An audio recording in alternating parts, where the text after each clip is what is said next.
Jadi tepatnya sama-sama kita persilahkan. Sallu ala Muhammad.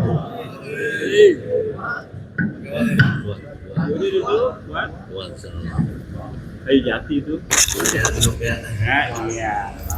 Assalamualaikum warahmatullahi wabarakatuh. Apa gitu? Alhamdulillahi kafa wassalatu wassalamu ala sayyidina Muhammadinil Mustafa wa ala alihi wa sahbihi ali sidqi wal wafa. Asyhadu an la ilaha illallah wa asyhadu anna Muhammadan abduhu wa rasuluh, amma ba'du. Al-mukarramun, para jemaah yang dirahmati Allah Subhanahu wa taala, yang saya hormati wabil khusus para guru-guru kita, para kiai, para hujaid yang namanya sudah diabsen oleh MC tadi, tidak saya absen lagi. Tidak mengurangi rasa hormat dengan kehadiran beliau-beliau, mudah-mudahan membawa keberkahan buat kita semuanya. Kenapa perlu dihormati? Karena memang yang bicara itu tidak terhormat. Yang terhormat itu yang mendengarkan. Karena kalau ditinggalkan siapa yang dengerin? Iya kan? Jadi setiap yang mau bicara itu harus menghormati, begitu. Kenapa? Terima kasih sudah mau dengerin. Kalau ditinggalin, mau ngomong sama siapa? Itulah alasannya kenapa setiap yang ngomong selalu yang terhormat, yang terhormat. Supaya memang dia nggak terhormat yang bicara itu.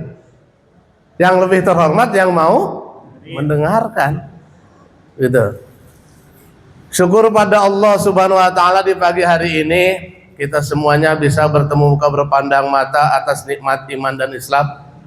Salawat bersalam semoga Allah limpahkan kepada junjungan kita Nabi besar Muhammad sallallahu alaihi wasallam.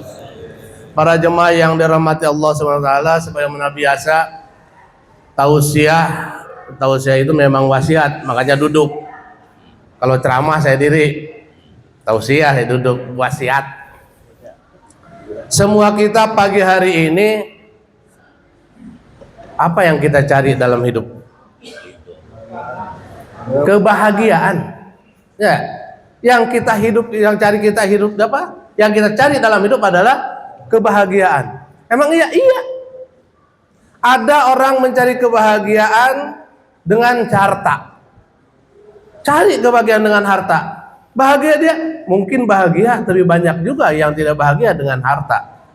Bahkan mencelakakan dia harta itu. Banyak cerita tentang bagaimana orang kaya yang hidupnya tidak bahagia. Oh, bukan dengan harta saja bahagia, itu dengan istri yang cantik. Jangan salah, banyak istri cantik malah jadi penyakit batin, mahal biayanya.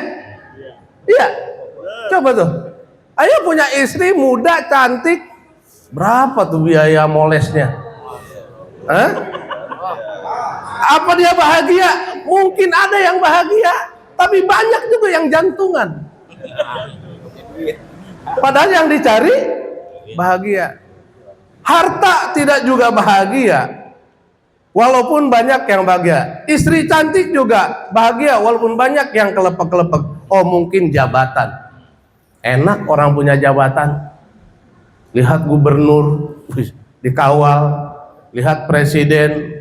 Semua yang kita lihat pejabat kayaknya, padahal mah wallahu a'lam. Ya. Ada juga mungkin yang bahagia karena popularitas. Kita ini semua butuh validasi, Pak. Mau ustadz, mau kiai, mau siapa, masang status supaya diketahui lagi ngapain. Alhamdulillah malam ini bisa tahajud. Validitas. Butuh pengakuan dari orang. Supaya apa? Hatinya senang. Udah kasih jempol juga sama Ustadz Fatihin, udah senang banget. Ya. Semua yang dicari kita adalah kebahagiaan. Ada mungkin juga kalau hidup susah miskin, nggak kudu mikirin apa-apa, di akhirat nanti juga gampang. Ternyata yang kita cari itu adalah alat, bukan titik bahagia. Karena bahagia bagi kita yang beriman adalah keriduan dari Allah Subhanahu wa ta'ala. Jalur manapun, intinya tetap yang kita cari adalah keriduan. Maka wa minan nasi may yaqulu rabbana atina fid dunya wa ma lahu fil akhirati min khalaq. Ada yang berkata begitu. Dia mencari kehidupan dunia, kesenangan dunia, dan di akhirat dia tidak dapat apa-apa. Wa minhum may yaqulu rabbana atina fid dunya hasanah akhirati hasanah wa qina adzabannar.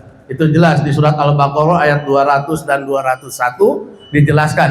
Yang kita cari tadi kebahagiaan dunia dan kebahagiaan akhirat lewat jalur mana? Yang saya sebutkan tadi itu, baik itu dunia, baik itu tahta, jabatan, wanita, dan lain sebagainya, pakaian yang mewah, itu bukan tujuan, itu alat untuk memperoleh kita kebahagiaan. Maka daripada itu kebahagiaan sejati adalah fadhkuruni adzkurukum washkuruli wala takfurun. Syaratnya ingat pada Allah, fadhkuruni, ingat kita kepada Allah. Baru kata Allah, adzkurukum, aku akan mengingat kamu. Kita menyebut Allah, Allah akan mengabsen nama kita. Nah ini, maka langkah utama menuju kita bahagia itu dekat kepada Allah, mengenal Allah, menyebut nama Allah. Fadhkuruni adzkurum washkuruli, bersyukur kepadaku. Sehebat apapun kita, kalau kita tidak merasa syukur, selalu melihat yang di atas dalam dunia, karena namanya nafsu ya, namanya nafsu.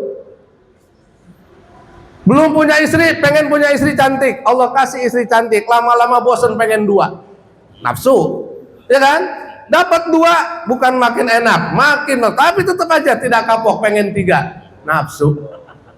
Belum kerja, ngelamar kerja, dapat kerjaan, dapat gaji, kok dikit duitnya, gajinya naik masih kurang, dan lain sebagainya. Jabatan, nafsu. Maka begitu kata Allah, fadhkuruni adzkurkum washkuruli wala takfurun. Jangan ingkari itu nikmat yang diberikan Allah pada kita. Jangan ingkari nikmat kesehatan yang alhamdulillah di pagi hari ini kita, hidung kita tidak dioksigen, mata kita masih bisa melihat. Ini rizki yang Allah berikan kepada kita. Syukuri ini, syukuri ya. Jangan sampai apa yang Allah berikan kepada kita selalu kita merasa kurang. Harta dan kehidupan apapun yang kita usahakan di dunia ini, kalau tujuannya bukan kepada Allah, pasti selalu kurang. Pasti selalu kurang. Karena itu tadi, kita butuh apa? Kalau sekarang tuh libur-libur sedikit, kerja nggak capek, pengen jalan-jalan. Tiap minggu puncak macet, tiap minggu pantai penuh, tiap minggu semua tempat yang berhubungan dengan mencari kebahagiaan penuh. Saya rasa yang ada di masjid ini pasti semua sepakat nih, tempat kita mencari kebahagiaan adalah di masjid. Yakin? Saya yakin tuh, yang ada di malam yang subuh ini nih, tempat yang paling baik buat kita adalah tempat mencari kebahagiaan masjid. Jarang orang nagih hutang ke masjid. Mana nih, saya Yumi punya hutang belum bayar, paranin ke masjid? Enggak, ngumpet di masjid hutang imam. Iya enggak? Jadi tempat paling bahagia kalau kita cari di mana tempat itu? Masjid. Jangan sampai kita abaikan masjid kita dekat, terasa jauh, tapi yang jauh kita datangi untuk cari kebahagiaan. Bahkan cari kebahagiaan dengan cara maksiat. Dikira bahagia bawa selingkuhan, begitu pulang berantem, mana bahagianya? Tapi ketika kita dekat kepada Allah, kasih makan anak istri dengan rezeki yang halal, baru terasa di situ nikmat. Mawaddah, bukan mahabbah, mawaddah, rasa sayang kepada keluarga. Apa rasa mawaddah itu? Ketika anak kita lahap makan dalam keadaan lapar, kita melihat habis walaupun kita lapar, alhamdulillah anak saya sehat, alhamdulillah anak saya makannya lahap, rezeki halal. Itu mawaddah, rasa senang hati kita, itu puncak kebahagiaan kita. Artinya kita dekat kepada Allah. Belum lagi ketika mengingat Allah dalam zikir kita, hati kita. Memang Imam Al-Ghazali masih baru tahapan rindu pada Allah, belum ketemu. Makanya beliau mengarang kitab Bidayatul Hidayah. Bidayatul Hidayah, ada Nihayatul Hidayah. Ibadah dibagi dua. Ibadah yang terlihat, bidayatul hidayah. Ibadah yang tidak terlihat, nihayatul hidayah. Sholat terlihat apa tidak? Terlihat. Haji, wah apalagi sebelum haji aja udah pertemuan haji. Di Mekah foto belakangin Ka'bah, songong. Mohon maaf yang mau umroh, yang mau haji, jangan foto belakangin Ka'bah. Ya, kurang etis. Itu jangan, ya kalau mau kita ngadep Ka'bah, belakangin kiai aja kurang pantas, apalagi belakangin Ka'bah. Begitu. Jadi jangan sampai sono malah kita songong tempat umat Islam berkiblat kepadanya. Kenapa? Demi status tadi. Ya, untuk dikirim ke seluruh yang baca. Sehingga kita mengabaikan etika kita kepada Ka'bah. Maka ibadah tadi, zakat juga masih tersebut dalam pandangan zakat yang bisa dilihat. Apa ibadah yang tidak bisa dilihat? Sabar. Ada yang tahu hari ini kita sedang bersabar.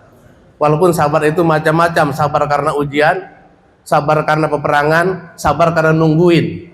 Kapan ini orang bayar hutang? Sabar nungguin. Ada sholat juga harus sabar. Fasta'inu bisobri wa sholat. Minta tolong kepada Allah dalam apa? Dengan sabar dan sholat. Sabar akan menjadi penolong kita. Maka daripada itu bapak-bapak sekalian, udah jam 6 lewat, nanti dicolek lagi nih. Nihayatul hidayah kepada kita.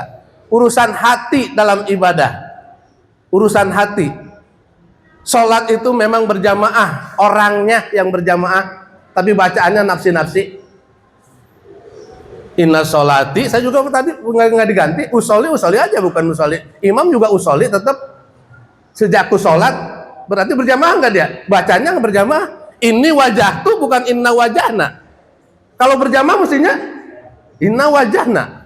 Tapi tetap aja ini bacaan sholat kita nggak berjamaah. Yang berjamaah jasad kita, badan kita. Artinya apa? Ketika kita lalai, ketika sholat kita batal, yang nggak ikut batal semua. Yang batal nafsi, kecuali imam yang batal kita semua. Imam tahu-tahu rakaat pertama batal, diterusin itu sama dia. Daripada nanti gua diganti, mendingan terus. Ya gitu, pejabat juga kan begitu, udah tahu korupsi nggak mau mundur. Daripada diganti ya, udah jelas tuh emasnya punya dia, di rumah dia, bukan punya saya, bagaimana? Tiba-tiba ada mobil parkir di garasinya, itu bukan mobil saya. Nah itu imam juga, sholatnya kan cerminan daripada kehidupan kita, berbangsa, bernegara, kepemimpinan. Ya, makanya di rumah itu, imam itu suami, harus satu.